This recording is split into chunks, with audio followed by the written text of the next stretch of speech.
Like, you're telling me that this kid who's not military trained, this guy, first of all, how did he get to the roof? How come nobody was looking? How come nobody was like, there's a direct line of sight between where he's sitting and those roofs? You guys didn't check? You don't have a drone? Like, that's insane. Apparently, Cabot Phillips is Erika Kirk's ex-boyfriend. And he now is doing TPUSA How to Lead Like Charlie conferences, like at universities. Interesting. And no, they weren't just friends, they were a couple. I do think there was something about the Charlie Kirk assassination that everyone just sort of looked up. They're the people that Charlie Kirk made. The level of disloyalty or fear, I don't know what it is. New theories surrounding Charlie Kirk's passing are continuing to spread online, with commentators discussing alleged connections involving Erika Kirk, Cabot Phillips, and claims tied to Fort Huachuca. Some internet users also speculate that Joe Rogan may have heard behind-the-scenes information, though none of these claims have been independently verified. And eventually they tell him, oh yeah, we're actually using this random offsite building. We're back together. It's now JTF Southern Border. And that's how he walked in. And at that moment, he was talking to people at the front desk. He saw Brian Harpole walking out of this meeting with somebody. And I'll tell you when we started talking about Mark Amadei, but he initially did not contact me about Mark Amadei or Cabot Phillips. I recognized Erika Kirk on September 8th, leaving the Candlewood Inn Suites on the base. And I recognized Brian Harpole on the 9th, the morning of the 9th. The meeting was concluding at 7:30 a.m. According to online discussions and claims shared by Candace Owens, a whistleblower named Mitch alleges he witnessed several individuals, including Erika Kirk and Cabot Phillips, at Fort Huachuca in September 2025. Some commentators believe the meeting could be significant, though no official evidence has confirmed these allegations.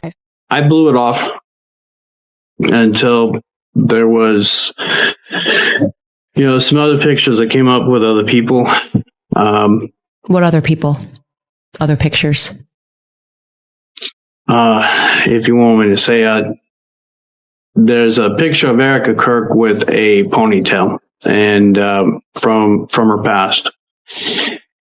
That person matches who I saw at Fort Huachuca in the lobby the night before, and she was with that man in the lobby, and that man, he was present at that meeting the next morning. If you had to put it at a percentage that you saw that the girl in the ponytail matches the description of Erika Kirk, what percentage would you put that at? Those are really rare eyes. That's 95 to 99%. I can't imagine somebody else. Brian Harpole, known as Charlie Kirk's longtime security lead, is now being discussed heavily online after questions surfaced about security preparations surrounding Charlie's final public appearances. Commentators, including Candace Owens, have pointed to reports of reduced security planning compared to previous events, fueling even more speculation across social media. We also know that Charlie was supposed to be in Colorado the next day, right, on September 11th, immediately following UVU. His next event, which was for some reason barely publicized, was to take place at Charis Bible College, September 11th. We broke the story, actually. We also broke the story that a security plan was not put in place for that event, which is remarkable. Harpole did not coordinate with Charis Bible College nor the Woodland Police Department because he was not advised that Charlie would be visiting the school. It was not uncommon for Charlie to visit universities with only Dan Flood. Really? I think they just keep forgetting that, I went on tour with Charlie for 3 years. That's uncommon. Online speculation continues to grow as some commentators question whether certain individuals may have had prior knowledge surrounding the events before Charlie Kirk's passing. Others have pointed to reported security gaps and past connections involving Erika Kirk and Cabot Phillips, fueling conspiracy theories across social media. However, none of these claims have been officially confirmed, and much of the discussion remains based on internet speculation. When I lived out here, I was here for 5 years. I never dated here because I saw vicariously through my roommate how terrible it was. Some online commentators have questioned Erika Kirk's past connection to Charlie Kirk Circle, pointing to photos reportedly taken at political events in Arizona years before they officially met. These discussions have fueled speculation online, though no evidence has confirmed any coordinated connection. We've been together for 2 years. And we met through a family friend. Should we go through the whole story? Why don't you tell the story? Do you want to give the Spark Notes version, or do you want to give... We'll do the long-form podcast version. Long-form podcast version. Okay. So you started Turning Point in 2012, right? So Trump's first rally in Arizona was when? And it was the summer of 15. Summer of 15. Internet discussions surrounding Erika Kirk and Tyler Boyer continue to spark debate online, with some commentators questioning timelines connected to how they first met. Various theories and unverified claims have circulated on social media, but no official evidence has confirmed these allegations. Then you met Erika, and that was an easy sell. That sealed the deal. And that was an easy sell. I wanted to hire her. I only had one problem. Charlie Kirk wanted to date her. Long story short, I was very worried he was going to scare her off and screw it up. And I was going to lose this incredible prospect. How does Erika Kirk know Tyler Boyer? She couldn't recall that in person. We can't get an answer. That seems to be something that she doesn't want to answer, right? But Tyler's a very significant person because he introduced her to Charlie.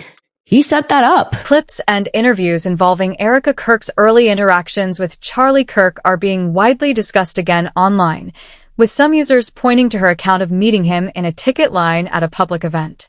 While these moments are being reframed in various theories on social media, there is no verified evidence supporting the broader claims being attached to them. But just know that nothing is by mistake. Nothing. I will never forget the time I was in Israel with my husband. Well, that was the second time, but the first time with my mother on a pilgrimage. And I was standing in the ticket line.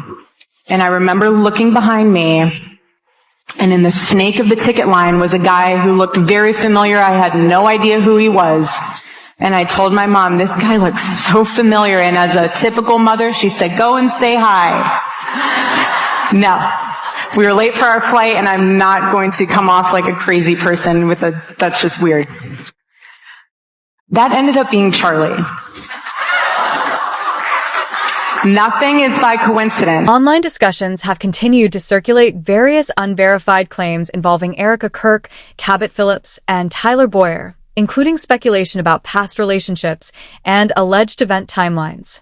Some posts have also referenced supposed alibis and social media content, but none of these claims have been independently verified, and they remain part of broader internet rumor and speculation. Cabot Phillips finally responds to Candace Owens, and we've got Candace's response back. And while his alibis look better than the ones we've seen before, there are still questions, and especially why didn't he text Candace back? First, he said, I was not in Fort Huachuca on 9/8 or 9/9. I've never been. I was home in Nashville both days. On the afternoon on the 8th, I attended an ultrasound with my wife and stopped to get balloons for a gender reveal with our son that evening. It's a boy if anyone was wondering. The following morning, I was at work as usual. Here are photos and surveillance footage below to prove my whereabouts. Go touch some grass, folks. You are being lied to. So he shows surveillance of himself going into work on September 9th at 9:17 a.m. And then here's one of the photos he provided. And on top it says September 8th, 5:57 p.m. And another photo that he provided checking out with stuff for the gender reveal. September 8th, 5:22 p.m. and his location. But some people pointed out the magazines behind him. Some online posts are now attempting to link Cabot Phillips and other public figures to broader Jeffrey Epstein-related conspiracy narratives, largely based on unverified claims circulating on social media. There is no credible or confirmed evidence supporting these allegations, and they remain part of ongoing internet rumor discussions rather than established fact. The Epstein files reveal Ellen DeGeneres as, and I'm quoting this directly from the posts, Hollywood's most prolific cannibal, that she consumed human flesh. Online conspiracy threads have also started reinterpreting unrelated celebrity moments, such as casual references to pizza or public appearances at major events, in a more suspicious light. These interpretations are circulating on social media, but there is no verified evidence supporting any hidden meanings behind them, and they remain speculative narratives. I have this crazy idea that I will order pizza, and so if I do, I don't want it to go to waste. Who will eat pizza if I... Jennifer? Yes? Harrison? More online threads are now mixing unrelated images, old social media posts, and alleged personal connections to build wider conspiracy narratives around Cabot Phillips and TPUSA-linked figures. These claims are largely based on speculation and reposted content, and there is currently no verified evidence supporting the serious allegations being shared. As with many viral stories online, context and sourcing remain unclear, and much of it should be treated as unconfirmed discussion rather than fact. Victor Marx is very much a part of the Turning Point faith orbit. He is apparently extraordinarily close to Erika Kirk, right? So much so that he was the first that we could find to publicly announce that Charlie Kirk had passed away on September 10th. Some online discussions have highlighted comments and public appearances involving Victor Marx, including his association with Turning Point faith events and conversations with media figures like Candace Owens. These claims are being widely shared in conspiracy-oriented threads, but there is no verified evidence connecting them to the broader allegations being circulated online. As of now, much of this remains unconfirmed social media speculation. And then I contacted Erika through a text and told her. I just told her, nobody's going to kill you. You're safe. You and the kids. No one's coming after you. They just wanted Charlie.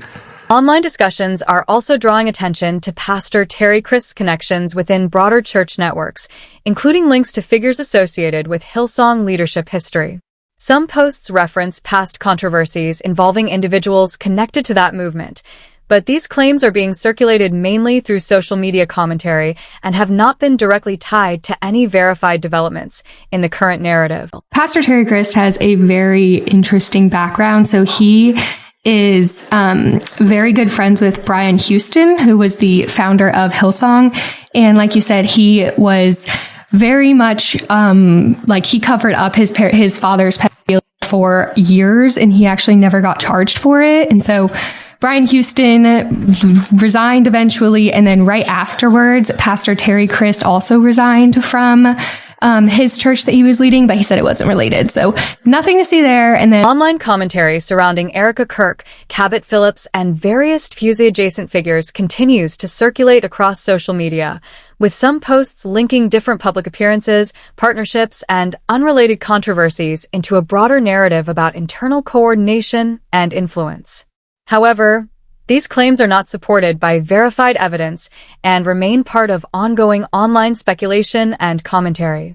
As with many viral conspiracy-style discussions, details are often presented without reliable sourcing or confirmation and should be treated cautiously rather than accepted as fact.